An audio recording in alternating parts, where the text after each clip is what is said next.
సుమన్ టీవీలో మీ personal and business promotions కోసం కింది నెంబర్కి కాంటాక్ట్ చేయండి. ఎందరో జీవితాల్లో ప్రాణాలు నిలబెట్టిన సుమన్ టీవీని ఈరోజు ఆశ్రయించడం జరిగింది. 2 నెలల ముందు రిపీట్ అని డాక్టర్లు చెప్పిన తర్వాత ఇంకా అసలు మా ఫ్యామిలీలో ఇంకా ఎవరికి కూడా బతికే ఆలోచన అనేది లేకుండా పోయింది. ఇప్పుడు మా బాబు బతుకున్నాడంటే కారణం గతంలో 15 లక్షలు కోల్పోయి అప్పులు చేసి అప్పులు తీర్చుకుంటూ ఉన్న సమయంలో మళ్ళీ ఆ ఇల్లు కూడా అమ్మేసే ప్రయత్నం కూడా నేను చేశాను మేడం.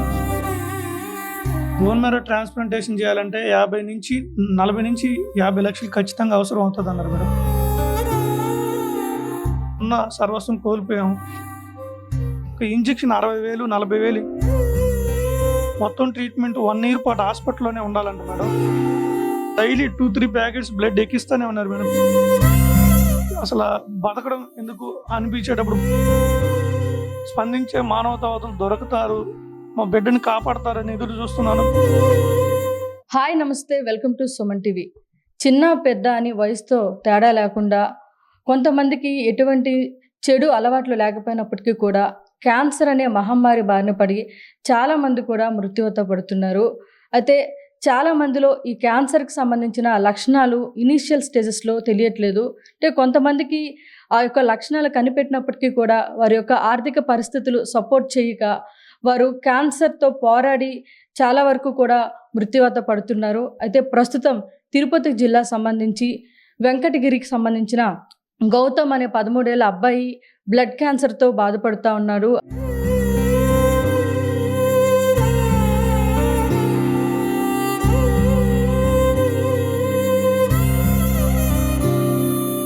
ఆయన చికిత్స పొందుతూ ఉన్నాడు. అయితే మొదటిసారి 10 ఏళ్ల వయసులో అబ్బాయికి blood cancer first time observe చేసినప్పటికీ ట్రీట్మెంట్ చేసి అంత క్యూర్ అయింది అని చెప్పి తల్లిదండ్రులు అనుకున్న తరుణంలో మళ్ళీ ఇంకోసారి క్యాన్సర్ అనేది అటాక్ అవ్వడం, యొక్క పేరెంట్స్ యొక్క ఆర్థిక పరిస్థితులు కూడా అంతంత మాత్రంగా ఉండడం, చిన్న పనులు చేసుకుంటూ చిన్న ఉద్యోగాలు చేసుకుంటూ వారు ఆ అబ్బాయిని క్యూర్ చేయాలని చాలా తాపత్రయపడుతున్న పరిస్థితుల్లో మళ్ళీ క్యాన్సర్ అనేది అటాక్ అవ్వడం చాలా వరకు ఇబ్బందికరమైన విషయం. ప్రస్తుతం అబ్బాయి ట్రీట్మెంట్ చేసుకుంటున్నాడు కాబట్టి వారి యొక్క తల్లిదండ్రులు, గౌతమ్ యొక్క తల్లిదండ్రులు మనతో ఉన్నారు. అసలు అబ్బాయికి ఏం జరిగింది, క్యాన్సర్ ఎలా ఎఫెక్ట్ అయింది, అసలు ఇంతవరకు ఎంత ఖర్చు చేశారు ట్రీట్మెంట్కి, ఆ విషయాలన్నీ కూడా వాళ్ళ తల్లిదండ్రులతో మాట్లాడదాం. హలో అండి. నమస్కారం అండి. అసలు అబ్బాయికి ఎప్పుడండి క్యాన్సర్ విషయం బయటపడింది, అసలు ఏం జరిగిందండి ట్రీట్మెంట్ కానీ సంబంధించినంత? ఫస్ట్ టైం 2021లో మేడం. రకరకాల జ్వరం, కీళ్ళ నొప్పులు, లివర్ ప్రాబ్లం, కడుపు నొప్పులు అన్నీ రావడంతో మేము తిరుపతి, నెల్లూరులో ఒక 2 నెలలు 3 నెలల పాటు మొత్తం తిరిగాం మేడం. అయినా కూడా క్యాన్సర్ని ఎవరు నిర్ధారించకపోవడంతో ఇంకా సివియర్ అయిపోయి ఒక నెల్లూరులో రెయిన్బో హాస్పిటల్లో ఒక డాక్టర్ గారు స్కాన్ చేసి ఇది క్యాన్సర్కి ఉన్నట్టుంది అని మమ్మల్ని వెంటనే చెన్నైలోని గవర్నమెంట్ హాస్పిటల్లో వెళ్ళమన్నారు.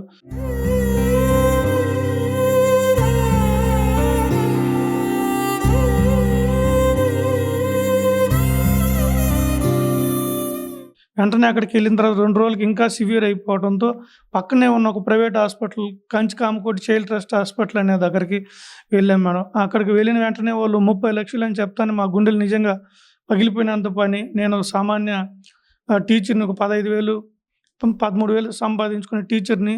అప్పటికి మా వైఫ్ కూడా హెల్త్ ప్రాబ్లంతో ప్యాంక్రియాస్తో బాధపడుతూ ఉండేది. అయితే అక్కడ చేర్పించిన తర్వాత నా స్టూడెంట్స్, నేను పనిచేసే నా తోటి ఉపాధ్యాయులు, మానవతావాదులు అందరూ కూడా సాయం చేసి ఆ వెంకటగిరి ప్రాంతంలో ఉన్న అందరూ చేసి సోషల్ మీడియా ద్వారా నాకు హెల్ప్ చేసి నా బిడ్డని చాలా వరకు సేవ్ చేశారు మేడం మొదటిసారి వచ్చినప్పుడు. ఆ తర్వాత అక్కడే ఉన్న ఒక ట్రస్ట్ ఆదుకొని మా బిడ్డని క్యాన్సర్ని క్యూర్ అవ్వడం కోసం మొత్తం 3 సంవత్సరాల సమయంలో మా బాబుకి క్యాన్సర్ నయమయ్యే లోపల నా తండ్రిని కూడా, మా నాన్నగారు చనిపోవడం జరిగింది. అక్కడ నేను చూసుకోలేకపోవడంతో ఆ తర్వాత అదే సందర్భంలో మా భార్యకి ప్యాంక్రియాస్ సర్జరీ జరగడం.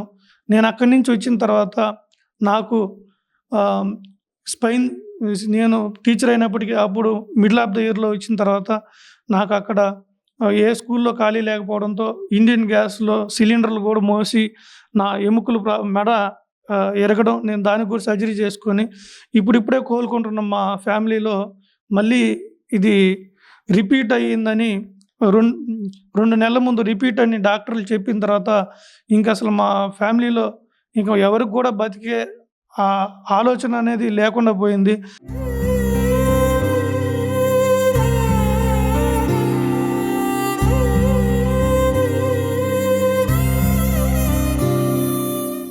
అయినప్పుడు కూడా మళ్ళీ మానవత్వంతో నా పూర్వ విద్యార్థులు కొందరు స్పందించే దాతల సాయంతో ఇప్పటి వరకు కూడా నేను ట్రీట్మెంట్ చేయించుకోగలిగాను. నేను ఇప్పుడు మా బాబు బతుకున్నాడంటే కారణం ఇప్పుడు సమాజంలో ఉన్న మానవతావాదులు స్పందించబట్టే నేను ఇప్పుడు ట్రీట్మెంట్ జరిపించుకోగలుగుతున్నాను మేడం. అయితే గతంలో 15 లక్షలు కోల్పోయి అప్పులు చేసి అప్పులు తీర్చుకుంటూ ఉన్న సమయంలో మళ్ళీ రిపీట్ అవడంతో ఇప్పుడు అందరూ సాయం చేసిన డబ్బులంతా అయిపోయి ఇప్పుడు నా పరిస్థితి దిక్కుదోచని పరిస్థితి అయిపోయింది మేడం. ఇప్పుడు ట్రీట్మెంట్ జరపాలంటేనే ఒక్కొక్క ఇంజెక్షన్ 60,000, 40,000, 28,000 అలా జరుగుతూ ఉంది మేడం. అందుకని చెప్పి ఎందరో జీవితాల్లో ప్రాణాలు నిలబెట్టిన సుమన్ టీవీని ఈరోజు ఆశ్రయించడం జరిగింది మేడం.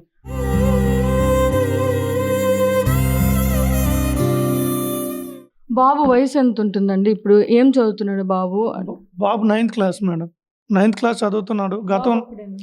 బాబు ఇంకో పాప మేడం. 3 పిల్లలు. పెద్ద అబ్బాయి ఎప్పుడు కూడా క్యాన్సర్తో పోరాడుతున్నా కానీ నేను ఏదో ఒకటి సాధిస్తాను, నాకు ఈ క్యాన్సర్ నన్నేం చేయదు, క్రికెటర్ యువరాజ్ సింగ్ క్యాన్సర్ తగ్గి మళ్ళీ క్రికెట్ ఆడాడు కదా డాడీ, మీరేం బాధపడొద్దు, నేను ఖచ్చితంగా క్యాన్సర్ నుంచి కోలుకుంటాను, నేను గొప్పవాడిని అవుతాను, నేను సమాజానికి ఏం చేస్తారు అంటూ ఉంటారు మేడం. ఎప్పుడు సమాజం పట్ల మంచి భావాలు కలిగి ఉన్నాడు మేడం.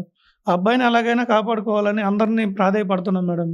అబ్బాయికి క్యాన్సర్ మళ్ళీ రిటర్న్ వచ్చిందని చెప్పిన తర్వాత మీరు ఎవరినైనా అడగడం జరిగిందా, లేకపోతే గవర్నమెంట్కి సంబంధించి ఎవరైనా ఆశ్రయించడం జరిగిందా? గవర్నమెంట్ని వెళ్ళి కలిశాడు మేడం. మా ఆయన కలిశాడు. అక్కడ ఎల్ఓసి అది పనిచేయదని చెప్పాడు. వాళ్ళు చెక్కు రూపంలో అడిగారు మేడం. అక్కడ వాళ్ళు ఏంటి డైరెక్టర్ హాస్పిటల్కి ఇస్తామంటే ఆ హాస్పిటల్ వాళ్ళు ఎల్ఓసి ఒప్పుకోలేదు మేడం. ఇక్కడ చిన్న స్టూడెంట్స్, బంధువులు ఇంకా చాలామంది కూడా హెల్ప్ చేశారు మేడం. దాని ద్వారా మేము ఇక్కడ హాస్పిటల్కి వచ్చాము మేడం. బాబు ఏం చెప్తుంటాడు? మాట్లాడతాడు మేడం. బాబు మాకు చాలా ధైర్యం చెప్తాడు మేడం. బాబు ఇట్టున్నాడు కాబట్టి మేము చాలా ధైర్యంగా ఉన్నాం మేడం. మేము బాధపడుతున్నా కూడా మీరు ఎందుకు బాధపడుతున్నారు, నాకేం కాదు, నేను ధైర్యంగా ఉంటాను, నేను అన్నిటికీ తట్టుకుంటాను అని చెప్పి మాకు చాలా ధైర్యం చెప్తున్నాడు మేడం బాబు. వాడి వల్లే మేము ఇట్టున్నాం మేడం. చికిత్స అనేది అక్కడే జరుగుతుంది మేడం. వేలూరు హాస్పిటల్లోనే జరుగుతుంది మేడం. ఇప్పుడు టోటల్ ఎంత మళ్ళీ నెక్స్ట్ ఇప్పుడు పూర్తిగా అబ్బాయి కోలుకోవడానికి ఎంత ఉంటుంది, అమౌంట్ అవుతుంది, లేకపోతే పూర్తిగా కోలుకుంటారని చెప్పడం జరిగిందండి? బోన్ మ్యారో ట్రాన్స్ప్లాంటేషన్ చేయాలన్నారు మేడం. బోన్ మ్యారో ట్రాన్స్ప్లాంటేషన్ చేయాలంటే 40 నుంచి 50 లక్షలు ఖచ్చితంగా అవసరం అవుతుంది అన్నారు మేడం. అప్పుడు మాకు చాలా భయం వేసిపోయింది మేడం. మా శరీరం చెప్పాలంటే మా ప్రాంతంలో ఎవరైనా అడగొచ్చు, మా శరీరంలో ఉండే అవయవాలు తప్ప, ఒక ఇల్లు తప్ప ఏమీ లేవు మేడం. ఆ ఇల్లు కూడా అమ్మేసే ప్రయత్నం కూడా నేను చేశాను మేడం. పల్లెటూరు మాది కాబట్టి దాని దగ్గరికి ఎవరికి ఇంకా రాలేదు మేడం. మమ్మల్ని మేము కోల్పోవడం తప్ప మాకు ఏ మార్గాలు లేవు మేడం. మొన్న ఒక 20 రోజుల ముందు madam Prajavedika TDP Chandrababu sir గారి ముఖ్యమంత్రి గారి ఆఫీస్కి వెళ్ళి ఈ అర్జీ ఇచ్చాను మేడం. వాళ్ళు సీఎం రిలీఫ్ ఫండ్ ద్వారా మీకు ఎల్ఓసి ఇస్తామన్నారు మేడం. ఆ హాస్పిటల్ యాక్సెప్ట్ చేయలేదు మేడం. ఇప్పుడు వేరే దగ్గరికి తీసుకెళ్ళే ప్రయత్నం చేద్దామంటే అక్కడ సివియర్ కండిషన్లో ఉన్న బాబు, ట్రీట్మెంట్ జరుగుతూ ఉన్న బాబుని మార్చి మేము ఏదన్నా కొత్తగా ఆలోచించి వెళ్దామంటే బాబుకి ఏమన్నా అవుతుందని భయంతో అక్కడే ట్రీట్మెంట్ జరుపుకుంటా ఉన్నాం మేడం. 2.5 నెలల నుంచి అక్కడే జరుగుతుంది మేడం. ఇక్కడ Sullurpeta TDP leader Rajesh sir గారని ఆయన హెల్ప్తోనే గవర్నమెంట్ కలిసే ప్రయత్నం చేశాం మేడం. సార్ కూడా కొంచెం హెల్ప్ చేశారు చాలా వరకు. అలాగే మా పాఠశాలని పనిచేసే ఉపాధ్యాయులు, మా స్కూల్ గల్ల కరస్పాండెంట్ సార్ అందరూ హెల్ప్ చేస్తూ ఉన్నారు. ఎంత అండి రోజుకి మెడిసిన్కి సంబంధించి కానీ ఇది కానీ ఎలా అవుతుందండి? అబ్బాయికి సంబంధించి అమౌంట్ కానీ మెడిసిన్స్, కీమోస్ అన్నీ ఉంటాయి కాబట్టి ఏ విధంగా ఖర్చు అవుతుంది? నిజంగా డాక్టర్లు ఒక్కొక్క స్లిప్పు ఇట్లాంటి స్లిప్పులు రాసిస్తుంటారు మేడం. ఒక్కొక్క స్లిప్పు రాసిస్తుంటేనే మాకు గుండె అంటే నాకు ఇప్పుడు ఎన్ని వేలది చేతిలో పెడతారు, నెక్స్ట్ ఎన్ని వేలది ఇస్తారని ఇట్లాంటి కట్టలు చాలా ఉన్నాయి మేడం. భయం వేస్తూ ఉంటుంది మేడం. ఒక్కొక్కసారి ఒక రోజే 80,000 అవ్వచ్చు ఒక సందర్భంలో, ఒకసారి 30,000, 20,000 అట్లా ఒక్కొక్కసారి ఆ విధంగా రాస్తూ ఉంటారు మేడం. అక్కడ డాక్టర్లను కూడా నేను కాళ్ళ మీద ప్రాధేయపడ్డాను మేడం. మేడం గతంలో వచ్చింది మేడం, ఉన్న సర్వస్వం కోల్పోయాము, మళ్ళీ చూడండి అంటే వాళ్ళ ప్రయత్నాలలో వాళ్ళు పిఎం ఫండ్కి అప్లై చేస్తున్నారు, కొన్ని టాటా మెమోరియల్ ఫండ్కి అప్లై చేస్తున్నారు. అవన్నీ రావాలంటే ఒక 3-4 నెలలు టైం పడుతుంది, ఈ లోపల మీరు పెట్టుకోవాల్సిందేను అన్ని వాళ్ళు గట్టిగా చెప్పేశారు మేడం. ఇప్పుడు డాక్టర్స్ చెప్పారు కదండి, ట్రీట్మెంట్కి ఇంత అమౌంట్ అవుతుందని చెప్పుంటారు కదా, ఎంత అమౌంట్ అవుతుంది? ఒకవేళ అమౌంట్ కనుక అక్కడ మనం అన్ని ట్రీట్మెంట్ చేయిస్తే అబ్బాయి సేఫ్గా రావడం జరుగుతుందని ఖచ్చితంగా చెప్పారు madam. First bone marrow transplant అంటే 50 లక్షలు అన్నారు మేడం. ఒక నెల రోజులు ట్రీట్మెంట్ అయిన తర్వాత ఒక్కొక్క ఇంజెక్షన్ 60,000, 40,000 ఇంజెక్షన్లు వేయడం తర్వాత బాబు కొంచెం క్యాన్సర్ సెల్స్ అనేటివి బాగా తగ్గాయంట మేడం. వాళ్ళు కూడా చాలా హ్యాపీగా ఫీల్ అయ్యి, మీకు ఇప్పుడు అంత డబ్బులు అవసరం అవ్వదు, మొత్తం ట్రీట్మెంట్ 1 ఇయర్ పాటు హాస్పిటల్లోనే ఉండాలంట మేడం. హాస్పిటల్లోనే ఉండి ట్రీట్మెంట్ అయిన దానికి ఒక 20 లక్షలతో మేము నయం చేస్తాం, 70% ఖచ్చితంగా నయం చేస్తామని చెప్తున్నారు మేడం డాక్టర్. అబ్బాయి ట్రీట్మెంట్ రెస్పాండ్ అవ్వడం అంతా జరుగుతుంది మేడం. మేము వెళ్ళేటప్పటికి బాబు ప్లేట్లెట్స్ కానీ బ్లడ్ కానీ మొత్తం ఒక 20 రోజుల పాటు తెలిసిన వాళ్ళందరినీ అడుక్కొని ఎంతమంది ఉంటారు రెగ్యులర్గా డైలీ 2-3 ప్యాకెట్స్ బ్లడ్ ఎక్కిస్తూనే ఉన్నారు మేడం. ప్లేట్లెట్స్ బ్లడ్ అన్నీ ఎక్కిస్తూనే ఉన్నారు మేడం. తర్వాత నెమ్మదిగా ఒక మంత్ గడిచిన తర్వాత ఇప్పుడు బాబు బ్లడ్ రికవర్ అవుతుంది మేడం. ప్లేట్ అవి ఎక్కి ఇవ్వడం లేదు మేడం.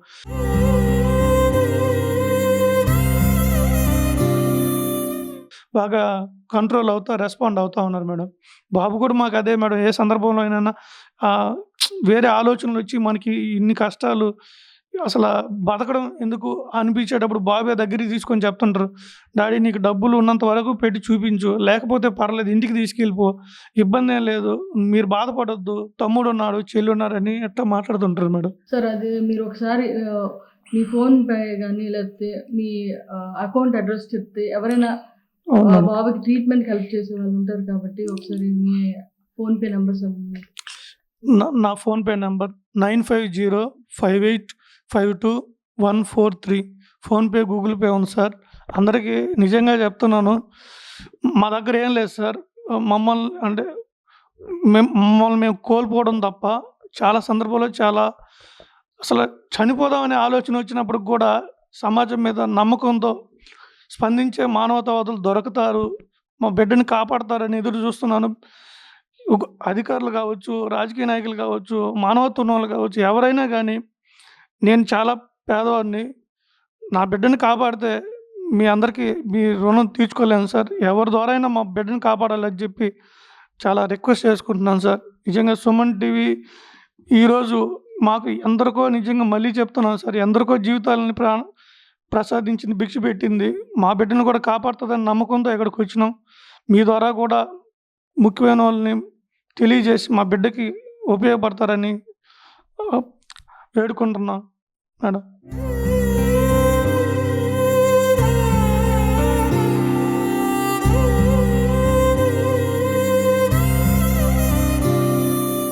నిజంగా ఇద్దరు తల్లిదండ్రులు కూడా ఆ యొక్క బిడ్డ ప్రస్తుతం క్యాన్సర్తో బాధపడుతూ చికిత్స పడుతున్నారు కాబట్టి ఇదివరకు క్యాన్సర్కి ఎఫెక్ట్ అయినప్పటికీ చాలామంది హెల్ప్ చేయడం ద్వారా తను టీచర్గా పనిచేస్తున్నారు కాబట్టి అక్కడ ఉన్నటువంటి స్టూడెంట్స్ అదేవిధంగా ఒక ట్రస్ట్ ద్వారా మొదట తన కొడుకుకి వచ్చిన క్యాన్సర్ నుండి బయటపడ్డాము అనుకున్న లోపలే మళ్ళీ క్యాన్సర్ అనేది ఎఫెక్ట్ అవ్వడం జరిగింది. సో ప్రస్తుతం అబ్బాయి అయితే ఇప్పుడు ట్రీట్మెంట్ తీసుకుంటా ఉన్నారు. సో దాదాపు ఒక 20 లక్షల వరకు కూడా ఖర్చు అవుతుంది. ఒకవేళ ఆ అమౌంట్ కనుక మనము ట్రీట్మెంట్కి యూజ్ చేసినట్లయితే ఖచ్చితంగా అబ్బాయి క్యూర్ అవుతుందని కూడా అక్కడ డాక్టర్స్ చెప్పడం జరిగింది. కాబట్టి మనము ఎన్నో విషయాల్లోన చాలా దీనిగా ఖర్చులు చిన్నగా ఖర్చు పెడతా ఉంటాము, వేస్ట్ ఖర్చులు కూడా జరుగుతాయి. కాబట్టి ఇప్పుడు మనం అందరం కూడా ఒక్కొక్క చెయ్యి వేస్తే ఆ తల్లిదండ్రులకి ఒక బిడ్డని ఇచ్చిన వాళ్ళం అవుతాం. కాబట్టి అందరూ కూడా వారి వంతు వారు ఈ తల్లిదండ్రులకు సహాయం చేసి వారికి ఆ బిడ్డని మళ్ళీ తిరిగి పొందేలాగా, అబ్బాయికి క్యూర్ అయ్యి వాళ్ళ ఇంట్లో హ్యాపీగా ఉండేలాగా చూస్తారని చెప్పి కోరుకుంటున్నాను. సో వారికి ఎవరైనా హెల్ప్ చేయాలనుకున్న వాళ్ళు వారి యొక్క ఫోన్పే, అదేవిధంగా గూగుల్ పేకి సంబంధించిన ఫోన్ నెంబర్స్ కింద స్క్రోల్ అవుతాయి. అదేవిధంగా వాళ్ళ అకౌంట్ డీటెయిల్స్ కూడా కింద స్క్రోల్ అవుతాయి. కాబట్టి మనందరం కూడా ఒక్కొక్క చెయ్యేసి ఆ తల్లిదండ్రులకి ఆ బిడ్డని క్యూర్ అయ్యేలాగా, పూర్తిగా క్యూర్ అయ్యి హెల్ప్ చేయాలని చెప్పి మనస్ఫూర్తిగా కోరుకుంటున్నాను. Keep watching Suman TV.